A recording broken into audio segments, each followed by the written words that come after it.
Police की जो नारवा सलूक है, सरेआब थाने की बात कर रहा हूँ, वहाँ पर ये सारे वहाँ पर मौजूद तकरीबन ये 1200 जुगियों के घरों के करीब वहाँ पर खानदाने रहते हैं। तो मैंने पूछा बीज क्यों लेकर गए, बोलते पुलिस वाले बोल रहे बीज से बम बनता है। अब ये अजीब बात है, बस इधर यहाँ पर तो ऐसा ही, बस अल्लाह माफ करे कोई रास्ता मिल जाए, बस एक मतलब इनको रोजगार मिल गया है वहाँ पर सरेआब थाने वालों को, इन गरीबों से। पुलिस को एक किस्म का ये जो ना मोटरसाइकिलों का आपने देखा नहीं, जो हजारों मोटरसाइकिल को कोई बहाना एक मिल गया तो इनके लिए रोज पुलिस रात को, क्योंकि इनके कोई चार दीवालियां नहीं है, बस ये जुगियां रात को पुलिस घुस के आ जाती है और इनके ये तलाशी के बहाने जो कीमती चीजें हैं वो उठा के ले जाते हैं और इनके नौजवान बच्चे भी दो चार ले जाते हैं, फिर पैसे लेकर बच्चों को छोड़ देते हैं और चीजें गायब हो जाती हैं।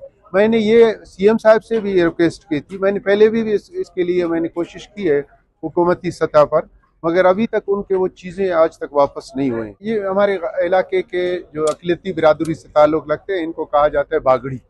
ये बिल्कुल वो नीचे दर्जे के कमज़ोर गरीब लोग होते हैं और ये वहाँ पर भी झुग्गियों में हमारे यहाँ भी रहते हैं और यहाँ पर भी ये झुग्गियों में रहते हैं।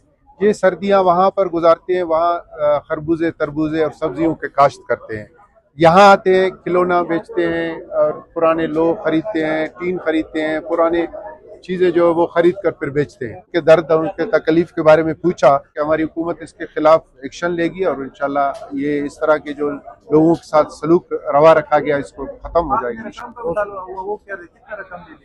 वो रकम नहीं लिया है, रकम इनसे जो बच्चे ले जाते हैं 8-10 हज़ार रुपए पैसे, इनके पास पैसे तो नहीं है, मजदूर लोग ये बीज यहाँ से लेते हैं उधार पर, फिर सीजन में जाकर वहाँ काश्त करते हैं, फिर दोबारा इनको तरबूजे खरबूजे को उठा कर बेचते हैं। ये इनका कारोबार है।